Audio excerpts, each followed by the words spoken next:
like to call to order the meeting of the Board of Education for this evening, March 12th. It is 7:02 p.m. and we will be recording this meeting to post on the Rocky Hill Public Schools website tomorrow.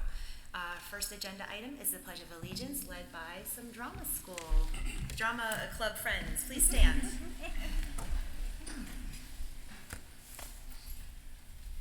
I pledge allegiance to the flag of the United States of America and to the republic for which it stands, one nation, under God, indivisible, with liberty and justice for all. Thank you.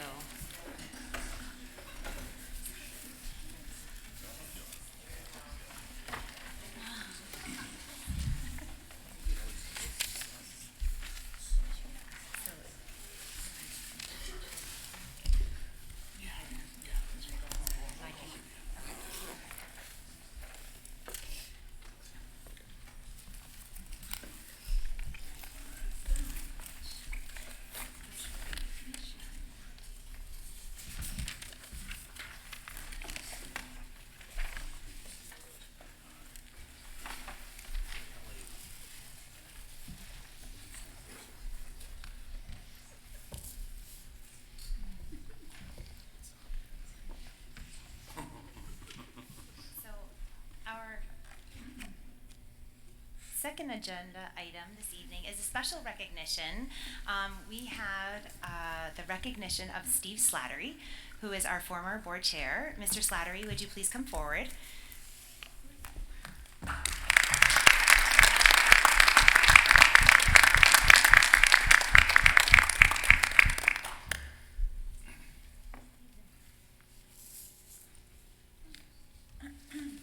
Thank you for coming up. I'm going to say a few words and then we'll turn the mic over to Dr. Zito. So I just would like to take a moment to recognize Mr. Slattery for his years of service on the Board of Education. Serving on the board is a meaningful commitment, but serving as chair brings a unique set of responsibilities. The chair has many roles, such as helping to guide conversations, keeping meetings focused, and ensuring that many different voices are heard. It requires patience and thoughtfulness and really good time management when it comes to scheduling meetings. The board service is also something that's done voluntarily. It is an unpaid role where individuals give generously of their time, energy, and attention because they care deeply about their community and the schools. The hope is always that through this work, we can make a positive difference. Mr. Slattery, I know that the role wasn't always easy, but thank you for your leadership, your dedication, and the time that you have given over the past 4 years, especially the 3 years that you served as chair. Your commitment to our students and the district is very much appreciated.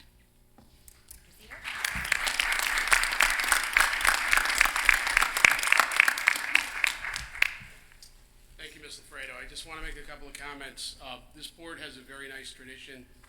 They present outgoing board members after their term of service with a commemorative engraved school bell. So you'll find a spot for it either in your law office or your house somewhere, but it's a nice little token of the appreciation that the board has for you. For those of you that know Steve, he has 3 kids enrolled in our school system. He served on the board for 4 years from 2021 to 2025 and served both as the vice chair and as the chair, as Ms. Lafredo mentioned. I've always found that Steve was a strong advocate for our local school district and brought his legal expertise to the board, always looking at issues through an analytical lens, and I think always doing what he felt was best for students and putting them at the forefront of his leadership. Steve, on a personal level, I am very grateful for the support that you provided to me in my role as superintendent, particularly during your time as chair, and I'm very grateful for your service to the school district and the community at large, so thank you.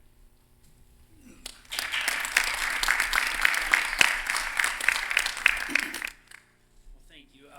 I didn't prepare anything, but let me say it was an honor and well, first of all, it's an honor and a pleasure to be here now.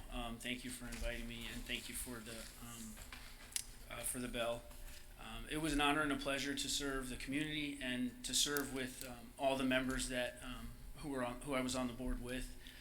We didn't always agree on everything, but I mean that's part of the purpose of the board is to work through those difficult issues. And always keep at the forefront of our minds what's in the best interest of our students, and remember that these students are our future. And so it was certainly an honor, not always a pleasure, but it was certainly an honor to both represent the community and to participate in the process.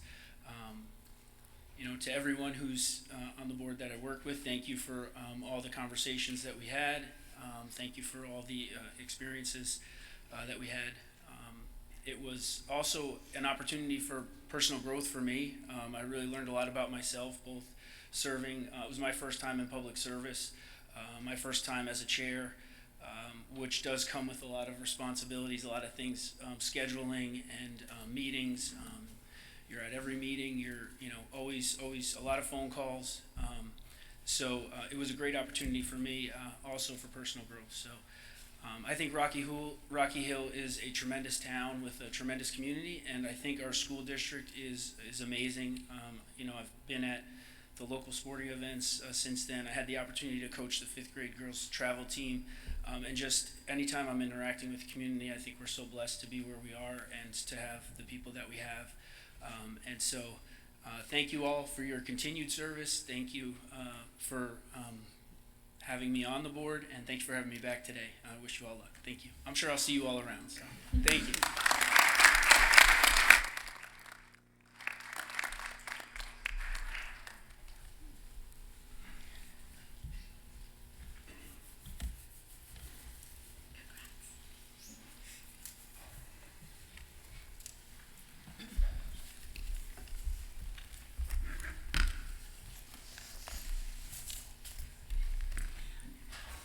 Agenda item number 3 is audience participation, and this is where our meeting is open to the public.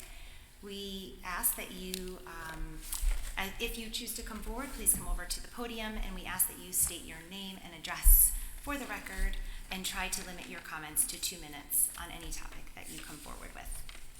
Is there anyone that wishes to address the board?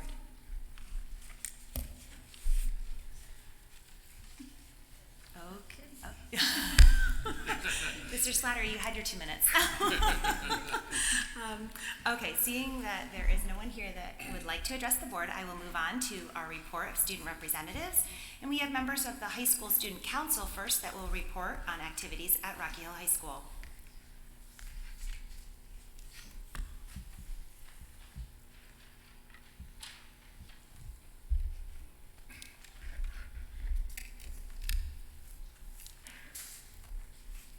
Good evening, everyone. I hope you're doing well. It's been great that the weather is starting to transition warmer, and I've been enjoying it very much. I'm Ratiksha Satish Kumar, one of the Board of Ed members from the Student Council, and I'm here to give you a brief update of the high school. On March 5th, RHHS hosted the Women in Action event, where women panelists from different career fields, such as engineering, nutrition, photography, etc., came in to talk to students about their journey. Students also got to personally interact with them and ask questions to the inspiring representatives. Thank you, Mrs. Guzman and Mrs. Urso, for putting this together. The following day, on March 6th, the RHHS Drama Club performed a song from the upcoming spring musical, The Little Mermaid, during the PD meeting. Teachers from all schools in Rocky Hill got to experience a snippet of the musical that will be held this month at the high school. From March 2nd to March 6th, the Student Council held a book drive where students donated books for the public library in their homerooms. To make it fun, we made it a competition with the homeroom, with the highest number of books, where the highest number of books got rewarded with donuts. A total of around 500 books were collected and donated. On March 9th, students took the DESA assessment to help assess their skills. The result showed the top skill of each student, and it provided activities to help develop lacking skills for each student. And to wrap up the past month's activities, our winter athletics have come to an end, and we have begun the transition to spring sports. Shout out to our ice hockey co-op and girls basketball teams who are representing well as high seeds in their respective state tournaments, and they're looking to make deep runs. With that, I would like to conclude this short update. Thank you and enjoy the rest of your evening.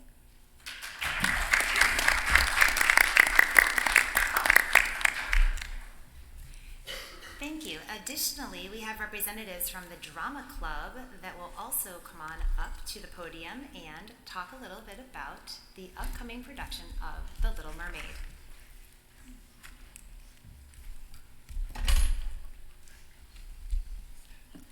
Good evening, and thank you for having us here tonight. My name is Cece Miano, and I am the Vice President of Drama Club. My name is Bella Lofredo, and I'm the president of Drama Club. We're excited to share a little bit about our Rocky Hill School Drama Club. This year, we are proud to be presenting The Little Mermaid, a production we've been working on since the beginning of January. Over the past few months, our cast and crew have dedicated many hours of rehearsing, building, and preparing what we hope will be a wonderful show for our community. One of our goals this year has been to grow the Drama Club and expand our reach within the school and broader the community. To help accomplish this, we've created a Drama Club board. The members of the board were nominated and elected by the rest of the club, and we work together to make decisions and support and benefit everyone involved in the production.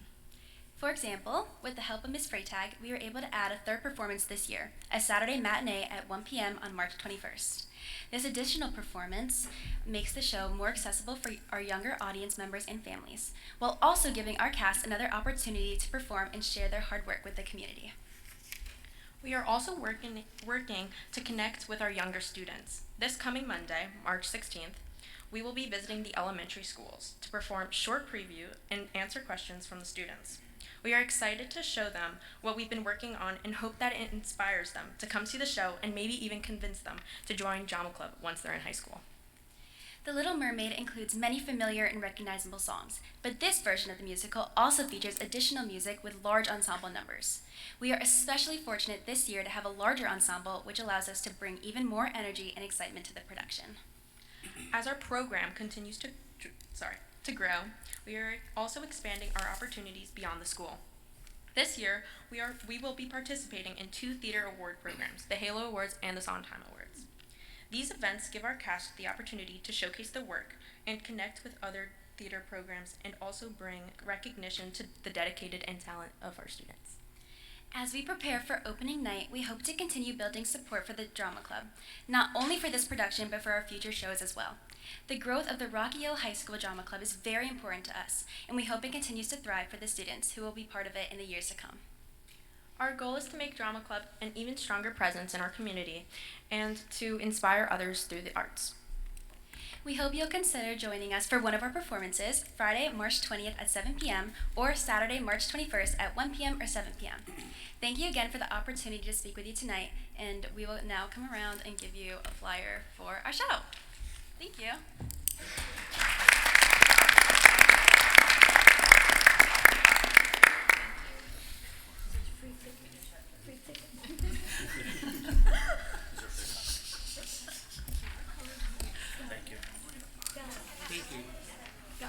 Obviously, you know I don't need one.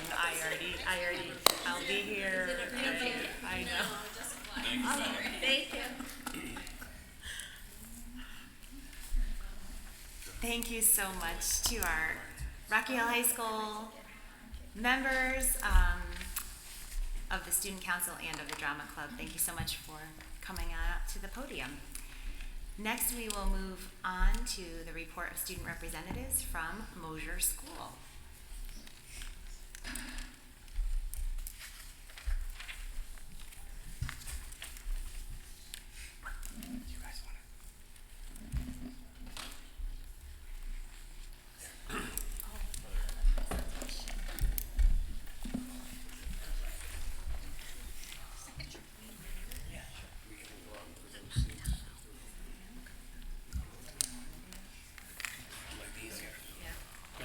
Guys,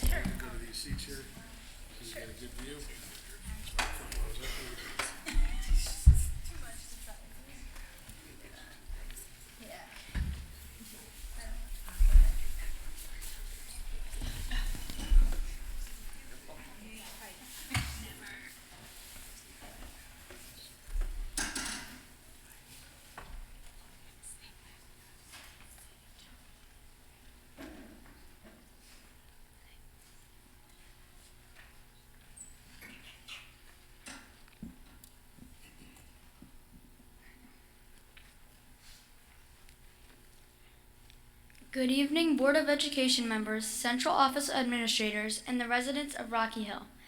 My name is Amelia Whitaker, and my friend next to me is Wesley Grory.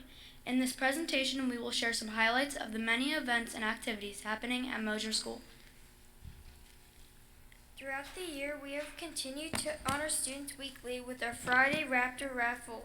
2 students are recognized each week for displaying Mosier's core values: respect, responsibility, and pride. They are the I in kind. In November, the Student Council partnered with the Rocky Hill Police Department and Griswold Middle School to host a turkey drive at Mosier School. Together, Mosier and GMS helped raise a total of 106 turkeys, an amazing accomplishment that made a real difference in our community. The Mosier community truly rocks. December was a very busy month at Mosier. Mrs. Stevens and the 5th grade chorus performed a magical winter-themed show. The gym was filled with music and joy. One of our favorite songs from the performance was Hot Chocolate. Who doesn't love a nice warm cup during the cold winter months? A civility assembly for 4th and 5th grade students was presented by Mr. Jamal Thompson and focused on the theme Words Matter. The program encouraged student participation and taught the importance of using kind and respectful language. The assembly emphasized that choosing kind words helps create a more respectful and supportive community. To wrap up the fun, several students even got the chance to play musical chairs with Mr. Thompson and take their own shots at the basket, ending the assembly with lots of laughter and cheers from the crowd. The Mosier community continued its generosity in December when Student Council organized a toy drive to support children in need. We truly value our community at Mosier and are thankful to be part of such an amazing place. The number of toys donated helped make many children feel special. Before winter break, we also had a little fun. We hosted a spirit week for all students to participate in. Each day, the school was filled with excitement and school spirit, even some ugly sweaters. During the week, students had the opportunity to wear holiday colors, crazy hair, and everyone's favorite, PJ Day. We are also incredibly proud of our CCMC PJ Day fundraising efforts. This year, we raised an amazing $1,470. We had a special PBIS assembly to honor students who exemplified Mosier's core values: respect, responsibility, and pride. Congratulations to all our outstanding Raptors. We were also treated to a fantastic performance by the Rocky Hill High School Chorale and Chamber Choir, along with Mr. Traver, who filled the air with holiday cheer. Students really enjoyed the performance and left with smiles on their faces. Our hardworking students in the Connections program have been actively learning and participating in whole group lessons and activities. In January, they had the opportunity to create snowmen with real snow during one of their lessons. That was before we had multiple snowstorms, including a blizzard. Now we want it all just to melt. We are so proud of the work they do each and every day.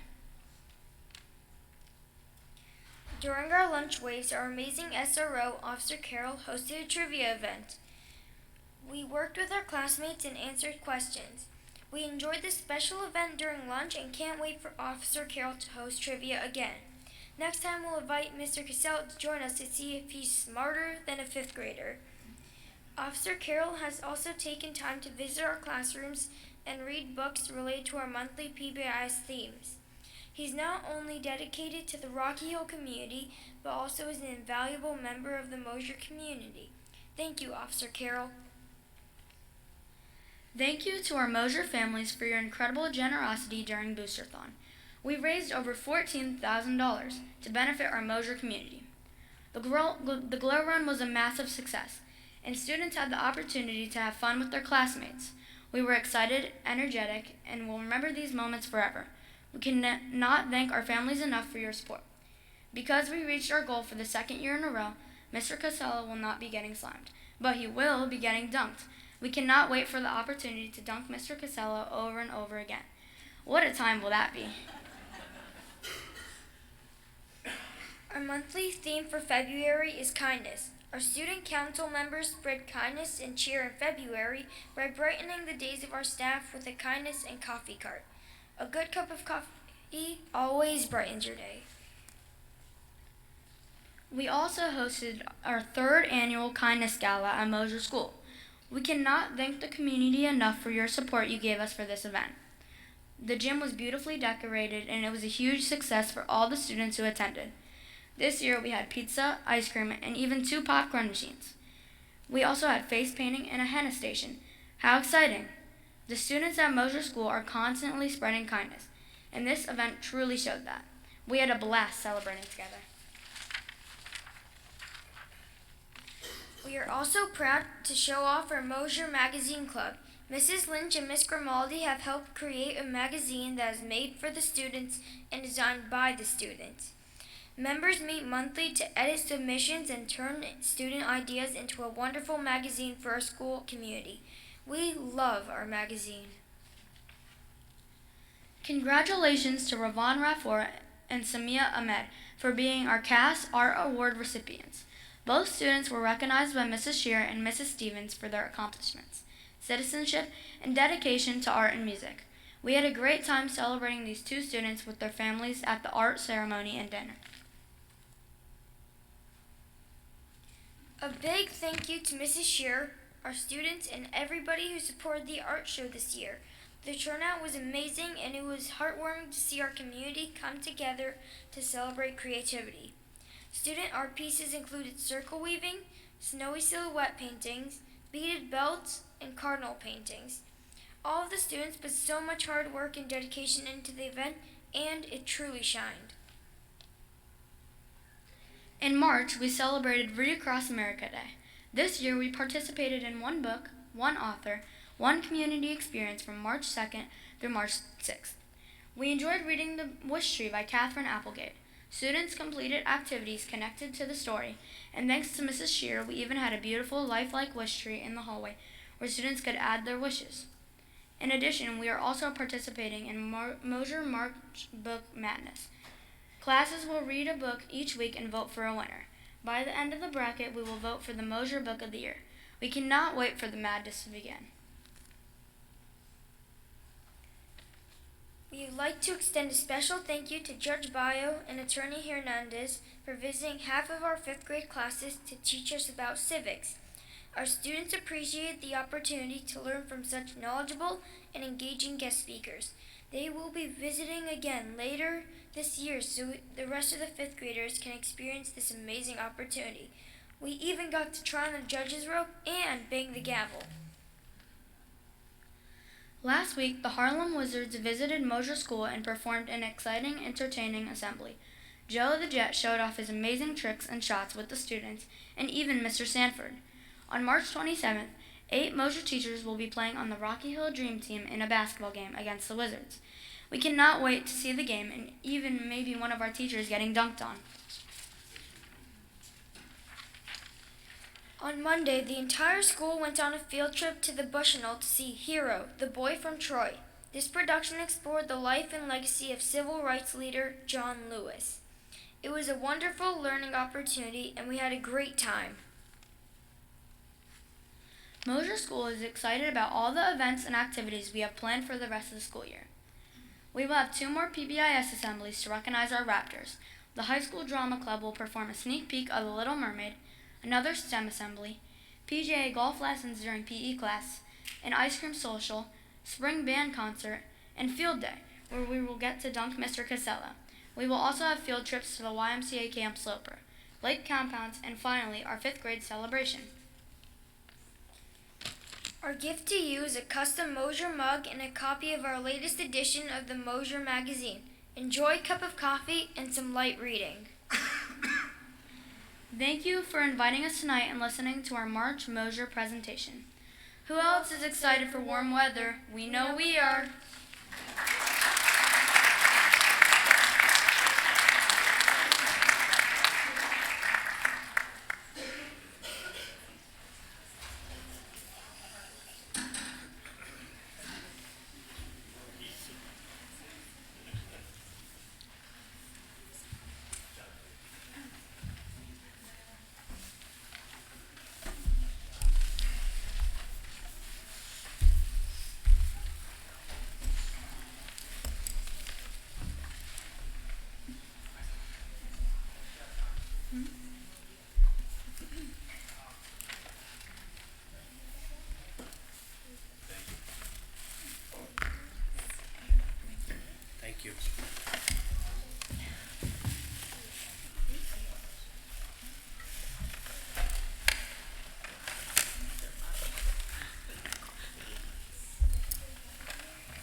Mosher Raptors, thank you. You did a great presentation, well done. Moving on to our agenda item number 4, which is district celebrations, and we have Rocky Hill High School Civility Awards. So we're really happy tonight to be honoring 4 students, 2 from the high school and 2 from Mosher. I want to thank Ms. Lafredo. We talked about having more student involvement at our board meetings, and as you know, if you've been following the board throughout the year, we've been working on a district-wide initiative to promote greater tolerance, respect, kindness, civility, citizenship, all of those important words in terms of being a productive member of a community and treating everybody else with respect. So today, actually, we had our second round of civility assemblies with Mr. Thompson throughout the district. It went really well this morning. Tomorrow, I think it'll be at the high school and the middle school as well. This has been really well received by the students. I want to thank Dr. Diaz for taking the lead on this. She's working with Ms. Morphia and the members on the Voice Committee.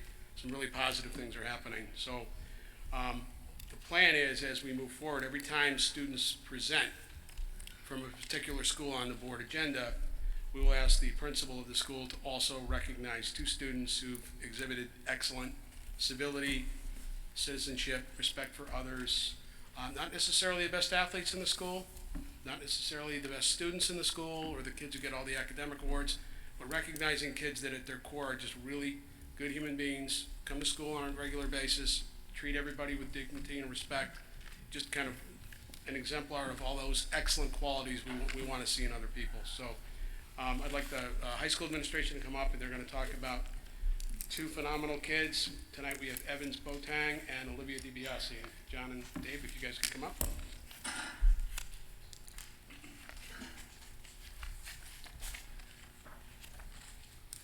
So I'm going to start with Olivia, if Olivia can come up. I know she's here.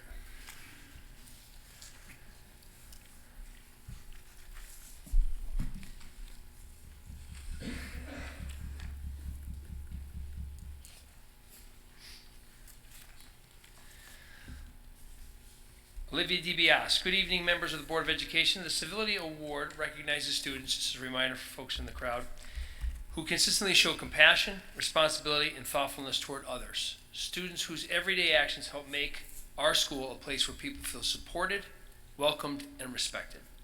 It is my pleasure to recognize Olivia as one of our students for this month for embodying these qualities. Olivia brings a positive spirit wherever she goes. She's known for her warm smile. There it is. Friendly greetings and the genuine conversation she has with both peers and adults. Her presence has a way of lifting the atmosphere around her. Over the past several years, Olivia has also shared a unique and meaningful tradition within our school community.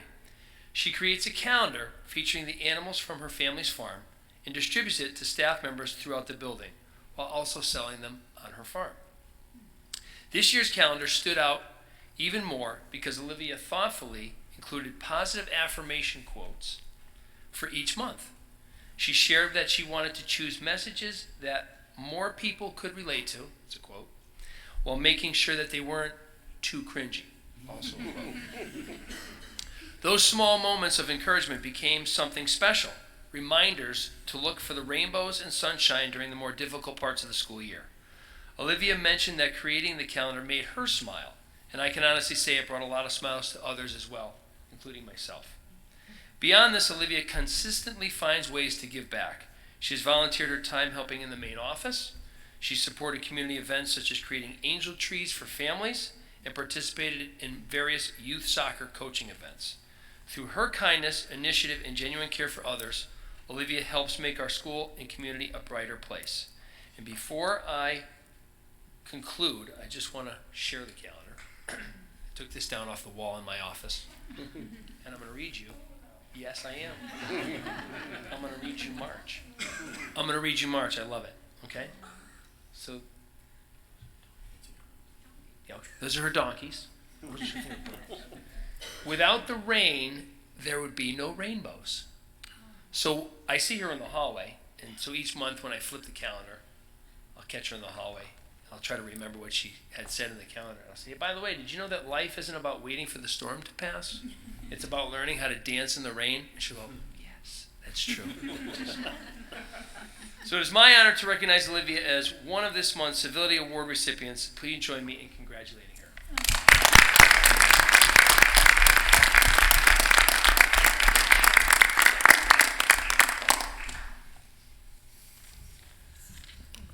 Evans, if you want to come up.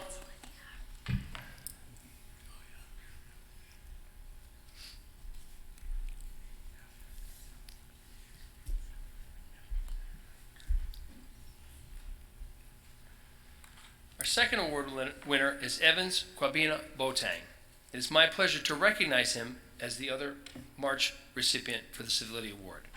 Evans joined our high school during his sophomore year, and from the very beginning, his quiet enthusiasm and positive presence were evident. He is polite, hardworking, and genuine young man who makes a meaningful difference in the lives of those around him. Evans is the kind of student who will go out of the way to help a peer, support a teacher, or encouragement for his teammates without hesitation. Even when faced with challenges, Evan approaches situations with a smile, there it is, and a strong sense of determination.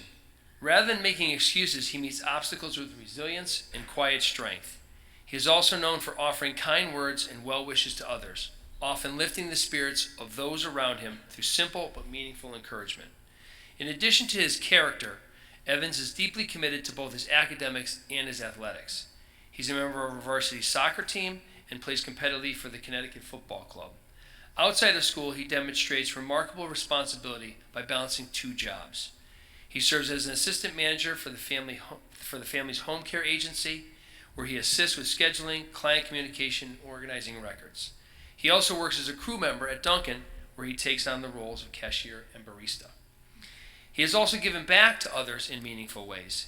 He volunteered at Perde Trucking Company, assisting workers in the warehouse, as a gesture of gratitude for the support the owner had provided the family early on. Within his own family, Evans played an important role in helping his mother launch their home care agency, assisting with communication with the state and helping organize company paperwork. He's an exceptional young man whose authenticity, compassion, and work ethic set a powerful example for others. He truly embodies the spirit of this recognition. It is my honor to recognize Evans Kwabena Botang as recipient as well for this month's Civility Award. Please join me in congratulating him.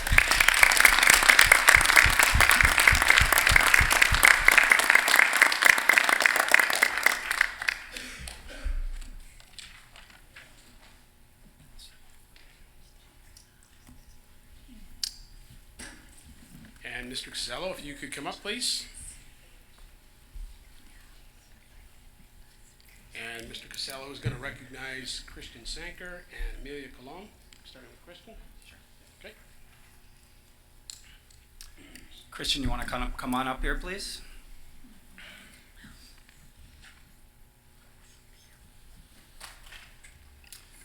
Tonight, we are celebrating Christian Sanker, a fourth grade student at Mosier.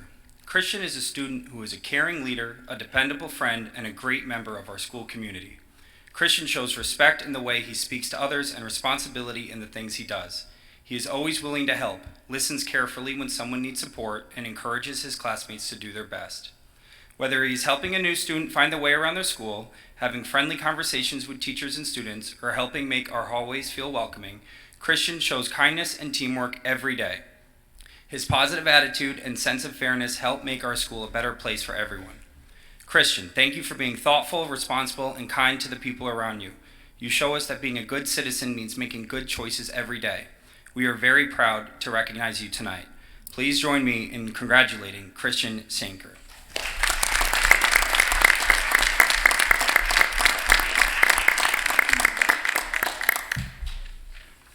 And then Amelia Colon, do you want to come on up?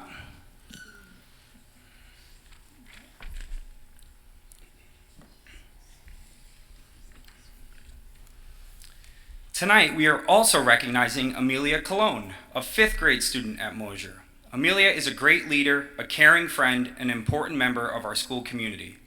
Every day, Amelia shows kindness with her words and bravery with her actions. She listens when others need someone to talk to, stands up for what is right in a calm way, and helps make our school a place where everyone feels welcome.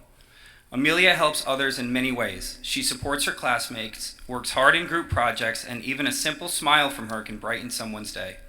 These small acts of kindness help make our school stronger and happier. Amelia's honesty, generosity, and determination inspire both students and teachers. Amelia, thank you for setting a great example and showing us what being a good citizen means through caring for others and helping our community. We are very proud to recognize you tonight. Keep being brave, kind, and true to yourself. The world needs more kids like you. Please join me in congratulating Amelia Colon.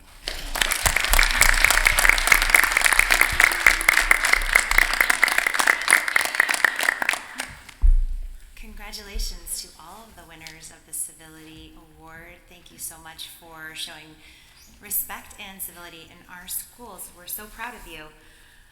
It's customary usually for us to take a very quick 10-minute recess for any families that might want to take pictures with administrators. So could I have a motion for a... Motion for recess. Thank you. Quick 10-minute recess. Thank you, Mr. Kosker. Can I have a second? Second. Thank you, Mr. Schaber. We're in recess for 10 minutes.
Do you have an extra copy? Or? Yeah.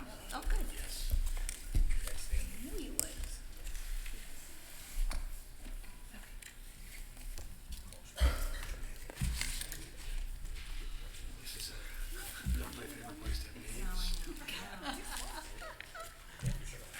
Extra? Perfect. Thank you. Yeah, if. Yep. Perfect.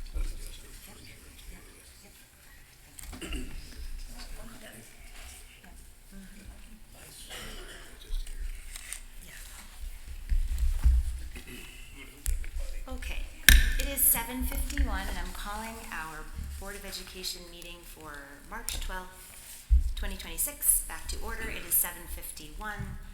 We have taken a short recess, but we are back and we are going to move on to the approval of minutes.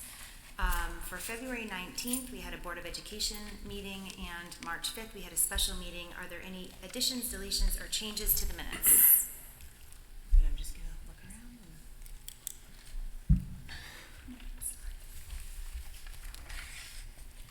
All right, seeing none, can I please have a motion to approve the minutes? Motion for approval of the minutes. Thank you, Ms. Manella. Can I have a second? Second. Thank you, Mr. Clemens.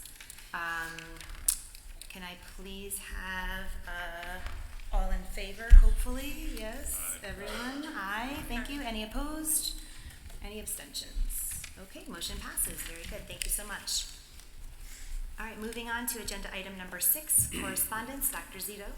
Two quick items, staffing issues. We had Mrs. Megan Jeanette, who's a special ed teacher at Rocky Hill High School, is resigning effective March 27th to take a position in another school district that she's qualified for. She's looking for a change of pace. She's done an excellent job and she will be missed. We have already posted the vacancy for her position. And then I also received word that Dr. Sharon Parker, who's a beloved high school teacher here, science teacher here at Rocky Hill High School, is retiring effective at the end of the year. And we will miss Sharon and wish her well in retirement.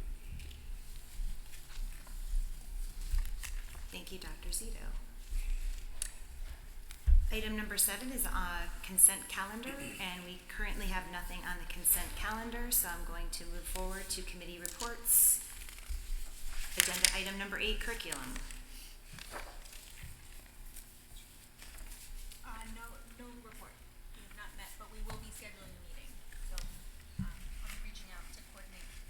Thank you very much. Facilities. Facilities committee has not met, though we will be scheduling a meeting to review the CIP and do some prioritization of the CIP. Chuck and I,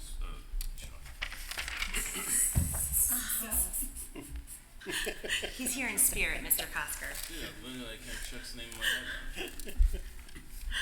Dr. Nozick. Yes, you're meeting with Dr. Nozick? Huh? You're meeting with Dr. Nozick? Who are you meeting? Ron. Oh, Ron. Okay. Facilities. Sorry. Oh, we're facilities. That's right. Sorry. Terrible. Sorry. Ron and I, why I got Chuck in my old ball guys? Because you're both bald. Ron and I talked, and we're gonna schedule a meeting for April to go through the CIP and prioritize it. I'm gonna shut Okay. up now. Thank you, Mr. Kosker. Moving on, finance. There will be no report, but just want to state that we will be having approval of the budget proposal later on in the meeting. Thank you. Agenda item 11, personnel and negotiations. No report. 12, policy. No report. Agenda item number 13, special ed. That's me again. We have not met since last meeting, but since it's been a while, we will plan on meeting in April. Number 14, CREC Council. We have a meeting on March 11th. And 15, school safety.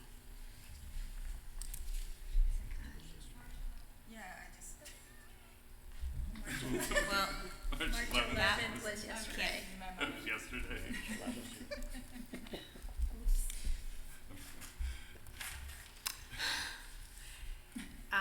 Ms. Morfea, do you want to check that date and get back to us and see? Because I know that things are usually recorded too. So even if you did miss it, we can probably get a recording, correct? Okay.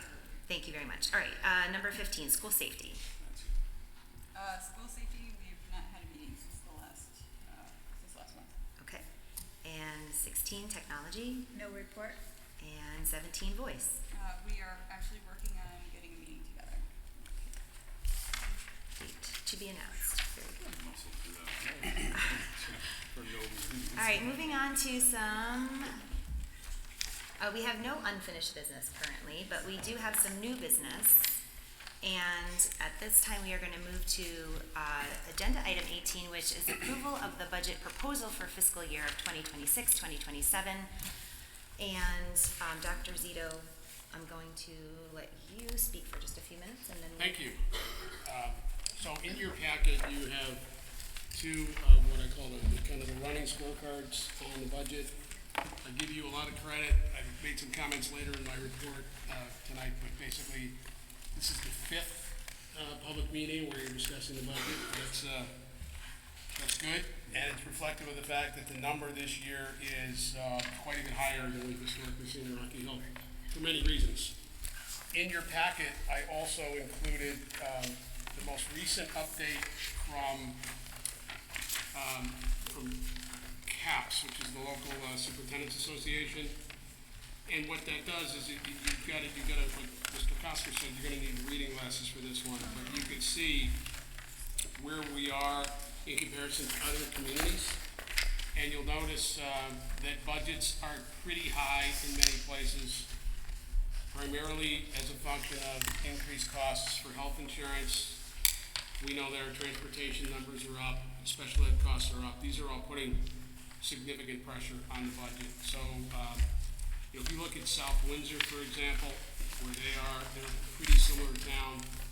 They're in the same district reference group to us. Their board has been adopted, their budget's already been adopted by their board at a little bit over 8%, 8.16. So pretty comparable to what we're dealing with here. What you have in front of you on these little scorecards is kind of a running total of where we are after the workshops.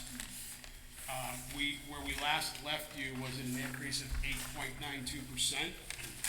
What you see in there are some increases that you made during the workshops to increase the kindergarten para, a STEM club advisor, that's the STEM club for the middle school, a little bit of money for nurses' professional development, and an increase in student field trips. I think Mr. Addy had pointed out that needs to go up because the overall transportation is going up 14.5%. We also made a reduction in paraeducator salaries after we were questioned. Again, credit to Mr. Kosker on that one. Good questions, because we went back and realized we need to put in the amount we anticipate receiving from the town for the Bright Beginnings tuition for typical peers. So after all of those maneuvers, the initial budget went from 8.9 to 8.92. I also want to note that this budget does include an additional elementary school teacher to address class size issues in kindergarten, and you'll be discussing that policy and potential changes to that next on the agenda. The only recommendation we have tonight is on the second scorecard. We would recommend increasing group insurance by about $35,000. The rationale for that is we're running a deficit this year. These costs continue to increase at a pretty high level. And it would put us at, I think, Scott, 14% versus 13.5%, is that correct? Yes. Where we are now. So we strongly advocate for increasing. It does bring our budget up from 8.92 to 8.98. But given the trend and given the situation we've been in for the last 2 years with insurance running a deficit, we think it's prudent to budget appropriately for that cost. So covered a lot of ground there. This is something you haven't seen before, but I want to thank Ms. Lafredo because she was pulling up some of the data from other districts on a listserv she's with other board chairs throughout the state, and this is kind of the whole package across the state. You can take a look. We're on there too right now at the initial recommendation of 8.9, but at this point we're recommending 8.98. So with that being said, I'm happy to take any questions or turn it back over to our board chair. Any questions for Dr. Zito? No questions. All right. Is there any other further discussion on our budget proposal for the 26-27 school year? Okay, seeing none, I am going to take a motion for a budget adoption. Madam Chair, I would like to propose a motion that the Board of Education hereby adopts its operating budget for fiscal year 2026-2027 in the amount of $60,475,193 at 8.98% increase. Can I have a second? Second. Thank you, Ms. Morfea. All in favor, please say aye. Aye. Aye. Any opposed? Any abstentions? Okay, motion passes to approve this budget for the fiscal year of 26-27. Thank you very much. Okay, moving on to agenda number 19. We have some discussion coming up about the policy guidelines, a policy guideline change for class sizes. I'm going to ask Ms. Dudanowitz, since this was brought up at policy, do you feel comfortable about talking about this right now, just to clarify what changes we are proposing? I can, and Okay. I would ask for anybody, feel free to please chime in if there is anything that I missed. So, the policy committee has been working on proposing reductions to class sizes. I'll wait for mic's on. I think I'm just too far away. I got you. Is that better? Yes. Oh, yeah. Sorry. The policy committee has been working on proposing a reduction for class sizes, particularly in the elementary age levels. So at the special meeting that we had last week, we discussed phasing in the current proposal, which for the 26-27 school year would reduce kindergarten class sizes from 20 children per class to 18. And then in 27-28 school year, we are proposing decreasing first grade to 18, from 20 to 18 in 27-28. Grades 2 and 3 from 22 children per class to 20 children, and in grades 4 and 5, decreasing from 25 children to 23 children in 27 and 28. So again, that's not all to be implemented this year. We are addressing kindergarten this year to be in compliance with what the proposal is for 18 children in kindergarten. And so I will open it up for any additional discussion that we have based on how Dr. Zito wrote up the draft policy, which thank you, Dr. Zito, for doing that. And I just want to flag that the language regarding at no time shall these guidelines be interpreted as absolute numbers remains within the policy, and that the district will do will give their best effort to maintain the reasonably sized classes. Thank you. If you would like to look at that draft of the guidelines for class sizes, board members, you did have it in your yellow packet today. Are there any further questions or comments or discussion that would like to occur right now? Mr. Happy. Thank you. Chart, the green chart, if this is going to become a document that we need to adjust, we have K and 1 down to 18. I think it's K to 18 and 1 remains at 20 for 26, 27. And then it changes the year after that. So if this is going to become a document that we refer to, it should reflect the policy, the 6,000 guidelines. Yes, that is correct. I think the original proposal was to try and get classroom teachers in for K and 1 this year, but given Just a slide, yeah, this essentially, is I can respond to that. It shows you what would have happened with the original proposal. We didn't need to update it because you have it in front of you in the policy, but I think that just so everybody understands, what came out of the last meeting was to implement the change to 18 only for kindergarten next year. So, you raise a good point there, but I don't see that as a document you're going to use going forward because those projections could change in following years. That's based on current enrollment right now. In the future, we will monitor, the budget gets monitored. We watch the numbers every month. So, but, it's a good question that you raised. It's really just a guide to show you what things might look like. But I think you're making a good decision if you go with the number and just make the change for next year, because you don't have to add additional teachers to the budget. You've got the 1 in there now. If you went all in on this new policy, you'd be adding 2 more teachers, and that would be a cost of another $226,000.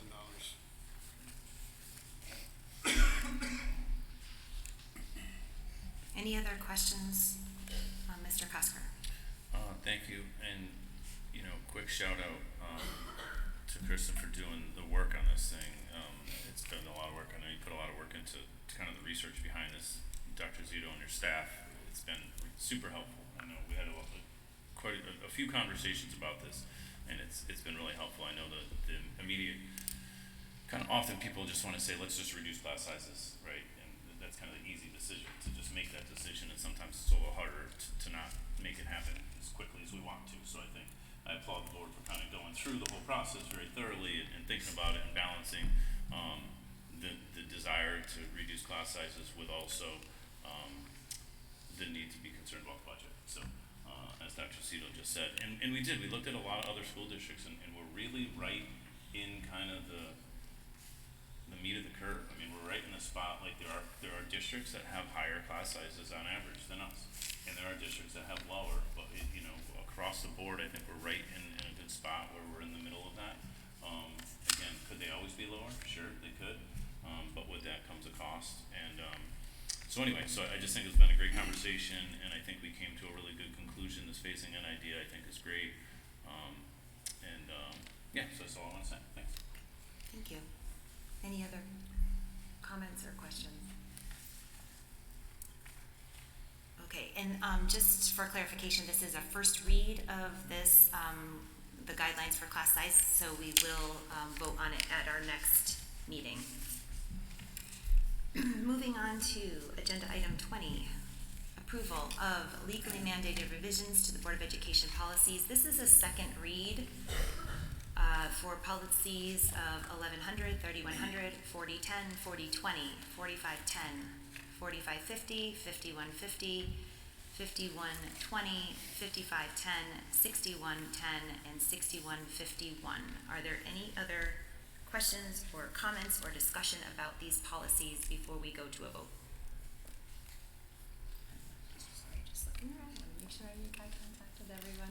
All right, can I please have a motion for our approval of these board Motion. policies, sorry.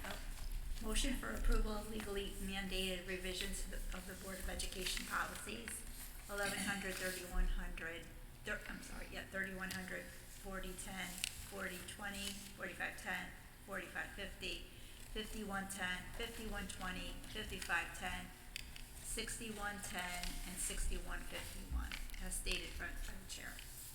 Thank you, may I have a second? Second. Mr. Shabra, thank you. All in favor? Aye. Any opposed? Any abstentions?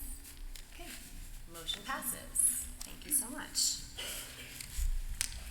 Moving on to agenda item number 21, which is interim assistant superintendent for personnel and student services report. Dr. Diaz-Santiago, the floor is yours.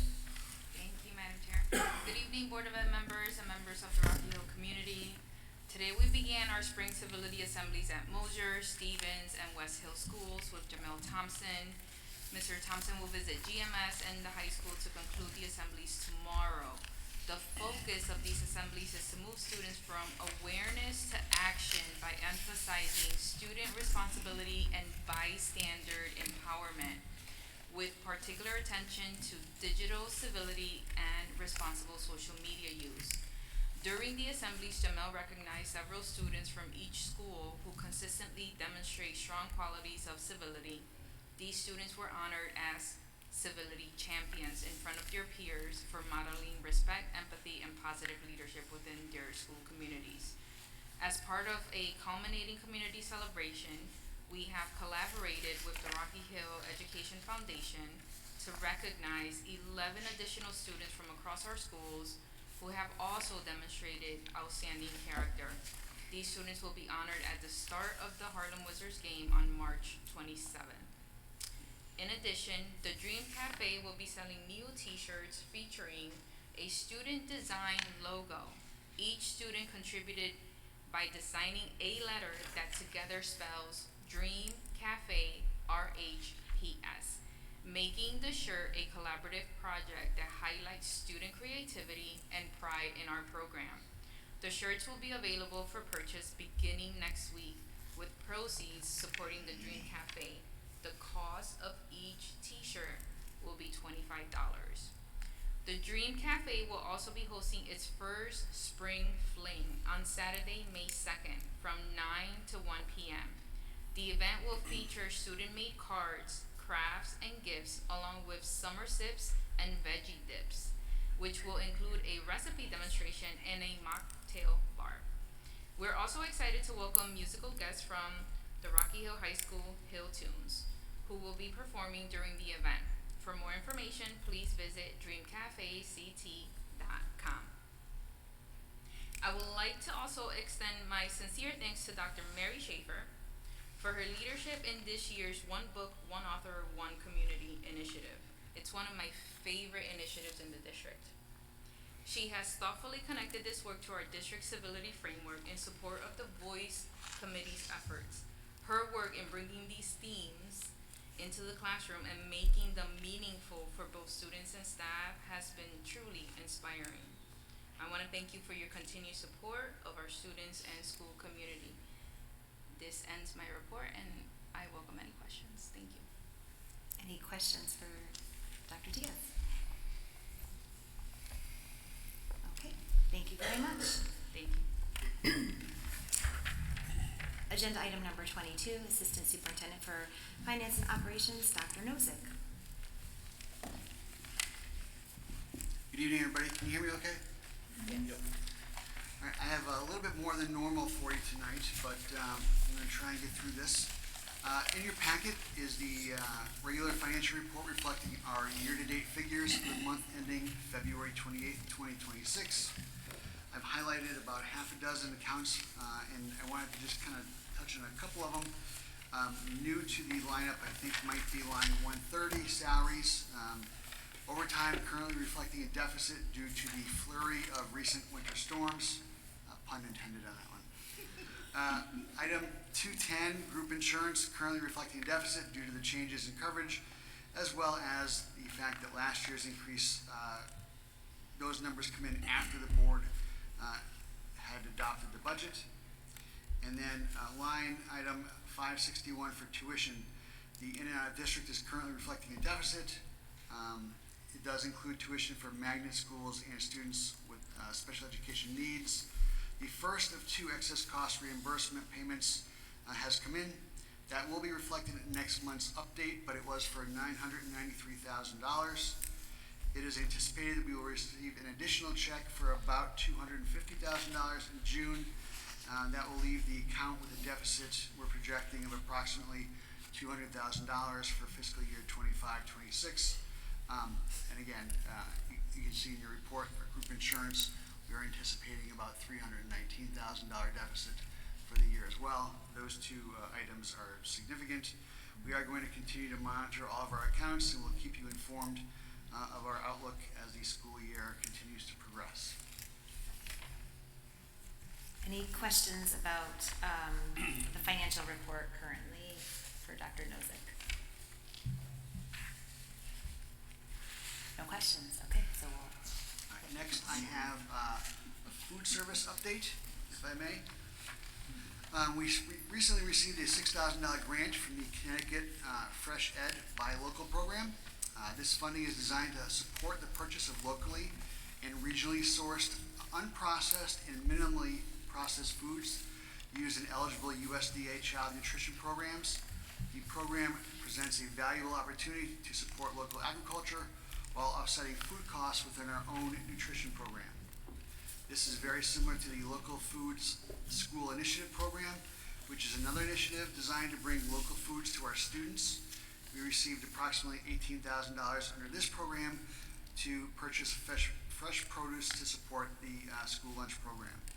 We have contracts with 10 local farms, 4 in Connecticut, 2 in Massachusetts, 2 in New York, and 1 each in New Jersey and Rhode Island. All this leads nicely to the following. Each of the board members are invited to our future chef competition. I do have an invitation for you that I will pass down. Thank you. This year's theme is Passport to Flavor. Take your taste buds on a global adventure. Our future chefs were asked to create a recipe inspired by a country or culture from anywhere in the world. Students submitted recipes and 6 finalists were selected. Those students will compete on Monday, March 16th at Mosier School, in the cafeteria, of course, to see who will be this year's top future chef.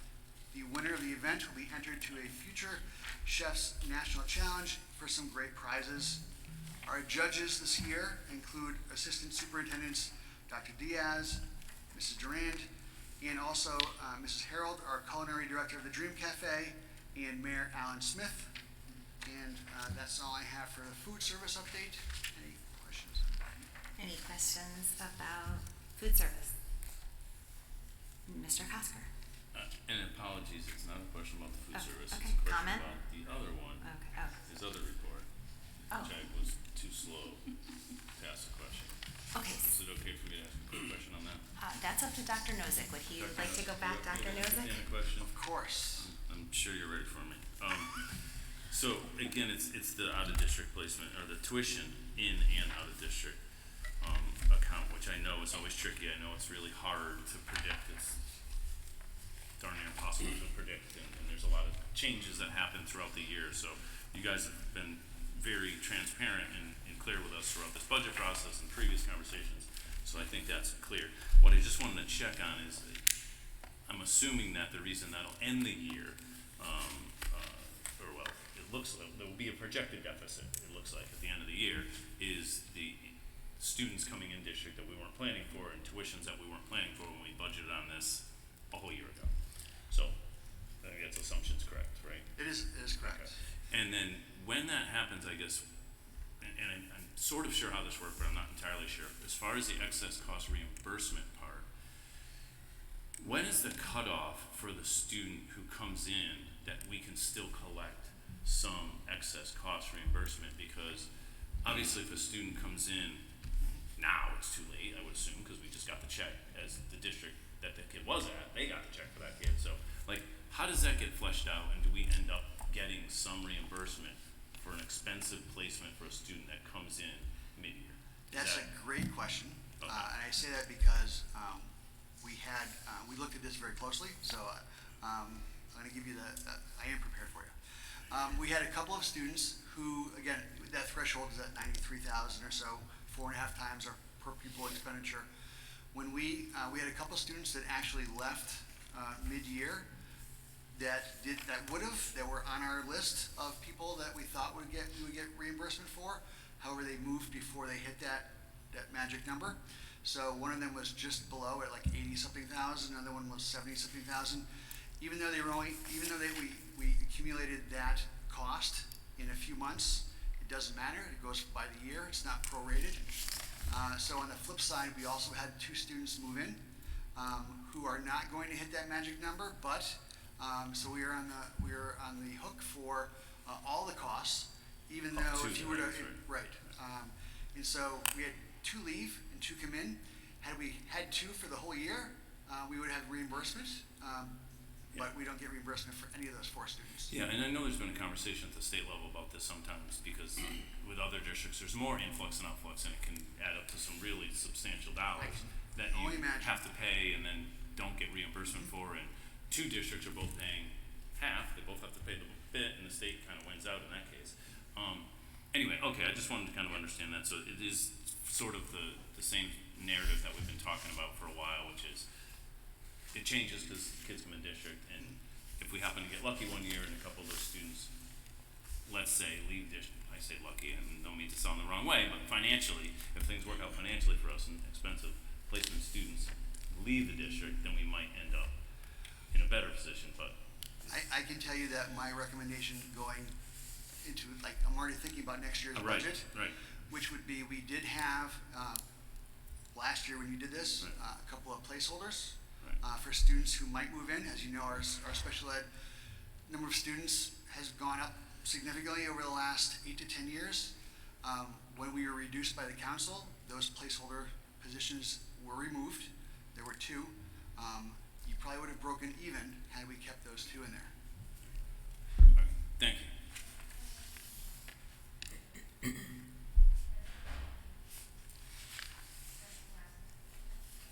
Oh yeah, that's great. Thank you. What's that? The date that we can you say that out loud just so the rest of us can hear? Or Scott, can you say that? February 20.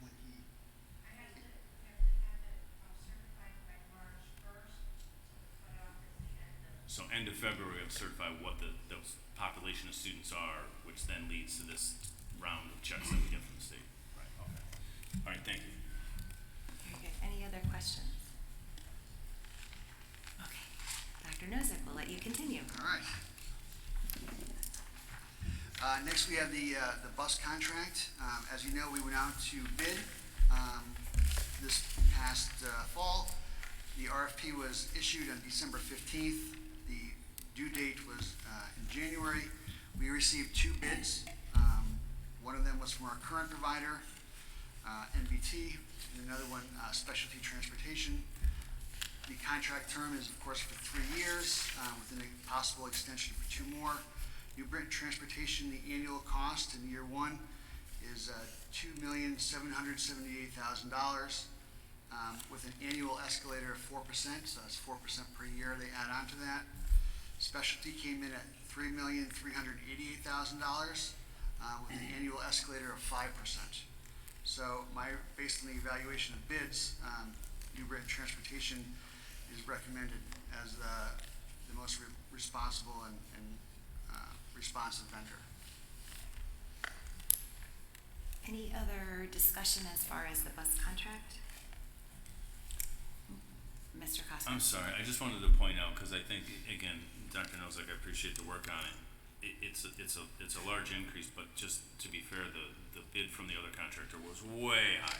I know you said the numbers quickly, 3 million and Yes. change and 2 million and change, but it was a huge difference. So I think though the price is up, it's incredible savings compared to the second bid. 14.6% for New Britain Transportation and 39.8% It's just for such, Specialty. yeah, thank you. I just wanted to point that out. Thanks. Thank you, Mr. Kosker. You're right. Those numbers are very much different. So, and we did talk at length about that. So, Right now, I'd like to take a motion to approve the bus contract. Madam Chair, I'd like to make a motion that the Board of Education approve the award of the student transportation contract to New Britain Transportation at an approximate annual cost of $2,778,000 for a term of 3 years, with the board option for 2 additional years effective July 1, 2026, subject to final contract execution by the Assistant Superintendent for Finance and Operations. Do I have a second? Second. Thank you, Ms. Morfea. All in favor? Aye. Any opposed? Any abstentions? Okay, motion passes. Thank you very much. Dr. Nozick, does that complete your report? It does. Thank you so much. All right, moving on to Assistant Superintendent for Curriculum and Instruction, Ms. Durand. Good evening, everyone. Earlier this evening, our high school student rep shared a little bit about the Women in Action event that took place here last week. I was fortunate to be able to attend that event, and I wanted to point out that that is an event that we do pay for through our Open Choice Grant. I also really want to take a minute to extend my sincere gratitude to both Viviana Guzman and Lisa Urso, who are the 2 club advisors whose leadership make this event as impactful as it is. You heard the details, 10 different women professionals that came, and it was an astounding event. So kudos to them. And then moving on, I want to mention that our teachers across the district participated in a productive vertical discussion focused on curriculum and alignment and coherence on Friday, March 6th. This collaborative session provided valuable insights that our district and building administrative team will review and use to inform future professional learning and curriculum work. Our Professional Development and Evaluation Committee, PDEC, convened this month to synthesize feedback from committee members at each school. This work has enabled us to begin constructing a professional development schedule for the 26-27 school year, ensuring that our PD offerings are responsive to teacher needs and aligned with the district goals. We have another meeting scheduled to continue the work in May. Our elementary schools will host parent-teacher conferences next week from March 18th to the 20th, providing families with opportunities to connect with teachers and discuss student progress. I want to commend our staff for their ongoing commitment to meaningful parent engagement. On March 20th, while the elementary schools host conferences, our middle and high school will conduct a half-day professional development session, allowing staff to participate in collaborative work. March is Youth Art Month, and our K-12 student artwork will be on display at the Rocky Hill Public Library. It's actually already on display from March 2nd to April 3rd. Next Thursday, March 19th, from 6 to 7:30, we will be hosting the opening reception. There will be music by the Rocky Hill High School Jazz Band, and food from our culinary program will be served. I have some invitations I'm going to pass down for board members to this event, and we hope that you can join us. Last week, our district celebrated One Book, One Author, One Community event. Dr. Diaz mentioned this earlier.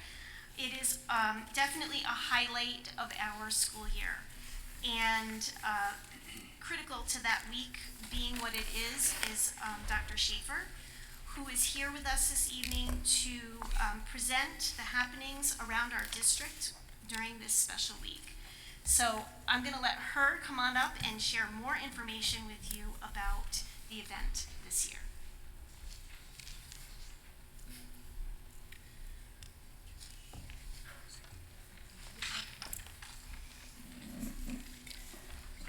Good evening to the board and staff and community members. As Dr. Diaz mentioned, this is really a collaborative event. I may be standing here speaking to you tonight, but it takes a lot of people to put on this event. I'm delighted to report on the success of our annual Read Across America celebration. Yep, We've been struggling with that all night. Anyways, our annual one book, one author, one community event that we celebrate pre-K through eighth grade. This year marked our 12th year bringing students together to build a shared love of reading and literacy. This event truly reflects the spirit of our community. Its success is a testament to the creativity and dedication of our administrators, reading staff, teachers, and specialists. We are deeply grateful for the many volunteers, including board members, the superintendent, assistant superintendents, fire and police, Cora J. Belden, the mayor, and a judge, who helped bring joy and excitement to our students. Thank you to everyone who contributed to making this celebration so meaningful and to the families for their support. This year's book and author selections were carefully chosen to align with our vision of the graduate, the civility framework, and the work of our Voice Committee. The books and their authors celebrated themes of perseverance, personal growth, acceptance, and kindness. Our pre-K through grade 3 students enjoyed books from the Jory John Food Group series, including titles such as The Sour Grape, The Bad Seed, and The Good Egg. Mosier students engaged in shared reading and discussion of Catherine Applegate's Wish Tree, and even created a wish tree, which you saw a few images of earlier today. All students pre-K through 5 received their own books to take home and share with their families. Board members, you also received some copies of those books that you can enjoy with your families.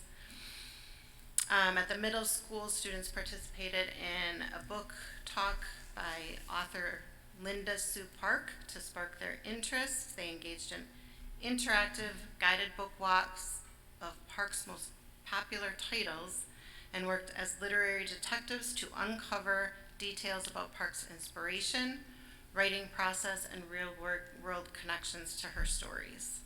The following presentation highlights all of those volunteers and participants, many of you who were there.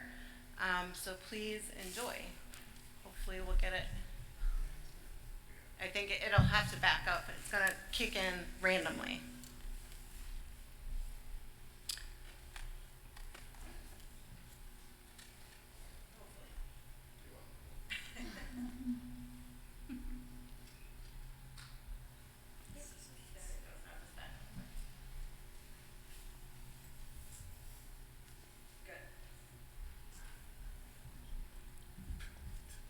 If it doesn't, that means it just goes. It should.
So I just want to thank everybody for being a part of it and making it a great day for the students and staff.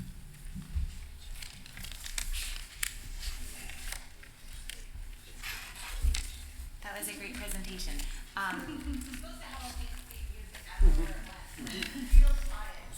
We can send it to you. How about that?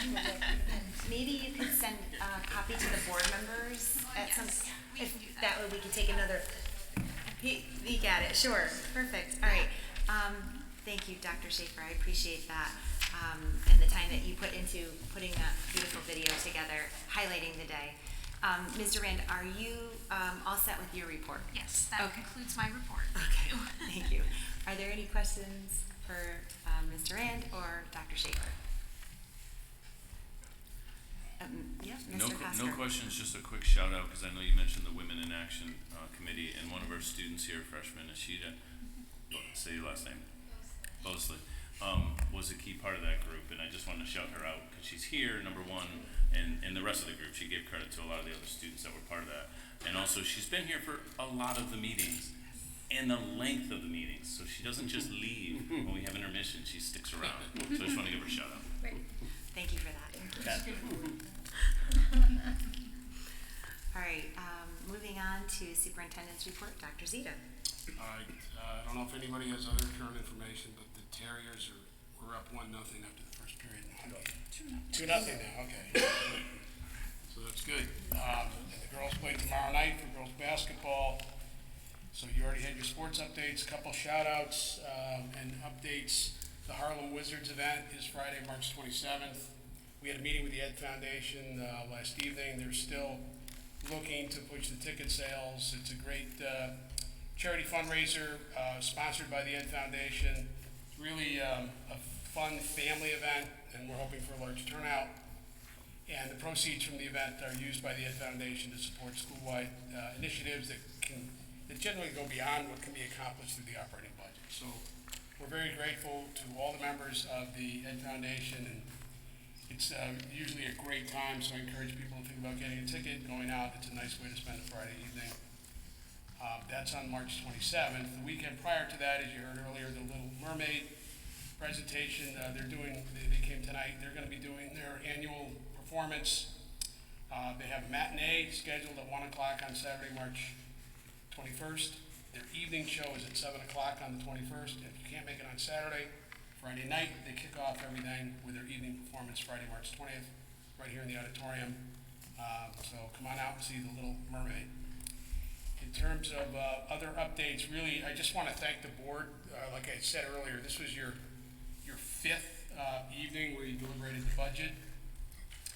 I think it just gives you a sense of the gravity of a 9% budget. It's very significant, but I also think it meets the needs of what the school district has to do to serve the kids.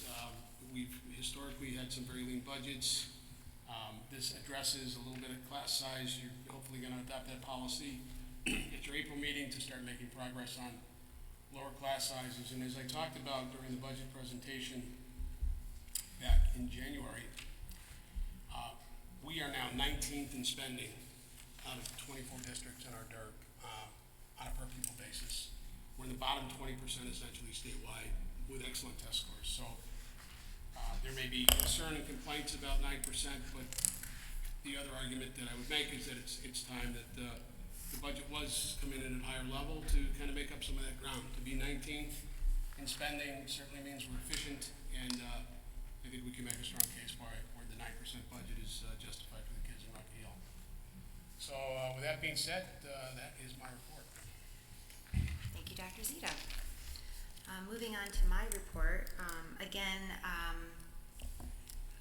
the Board of Education, tonight we adopted a budget that reflects our continued commitment to meeting the needs of our students and supporting the work that's happening in our schools each day. And as Dr. Zito just stated, the board spent more than 12 hours in discussion, carefully reviewing proposals and weighing priorities to ensure our decisions reflected both student needs and professional recommendations of our school leaders. So I would say that every request within this budget was discussed and received with thoughtful consideration.